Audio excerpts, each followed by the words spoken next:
The moment you realize your computer is no longer just a tool, but a collaborator is the moment everything changes for a developer. We are sitting at a massive crossroads right now with three very different paths staring us in the face.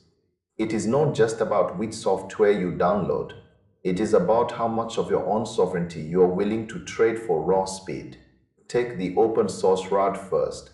There is this tool called OpenCode that feels like a return to the old school hacker ethos.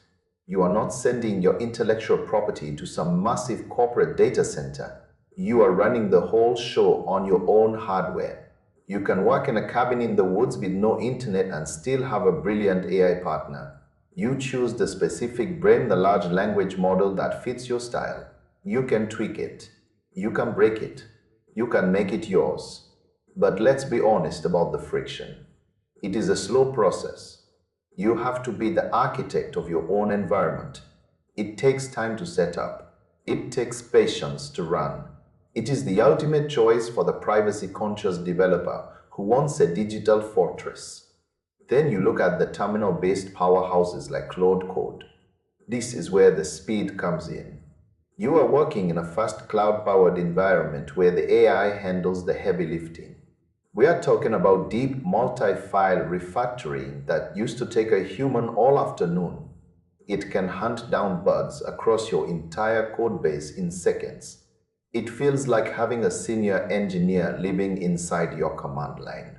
The downside is the leash. Your code is living in the cloud. You are tied to one specific provider.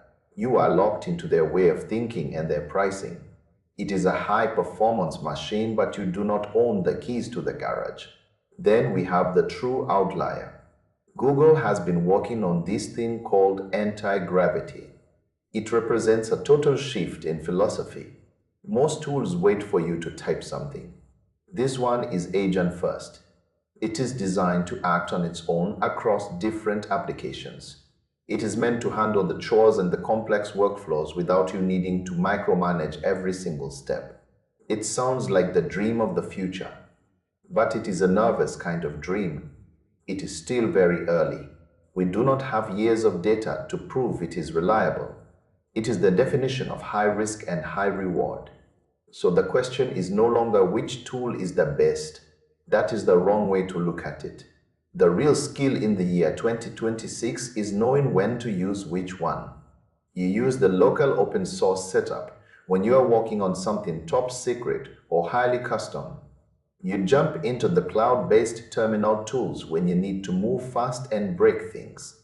You keep your eye on the fully automated agents for those massive sprawling tasks that used to be a nightmare to coordinate. You have to be a master of all of them. The developer of the future is not just a coder. They are a conductor of these different types of artificial intelligence. You are the one who knows which instrument to call on at exactly the right time. That is how you stay relevant in a world that is moving faster than we ever thought possible. If you ignore one of these paths, you are basically working with one hand tied behind your back. The landscape is shifting under our feet, and the only way to stay upright is to keep moving, learning, and adapting to the chaos. It is a wild time to be building things. You have more power at your fingertips than an entire department had just a few years ago. Do not waste it by being a one-trick pony. Learn the local systems for your security. Master the cloud agents for your productivity. Keep testing the experimental stuff to see where the wind is blowing. This is the new standard. This is how we build now.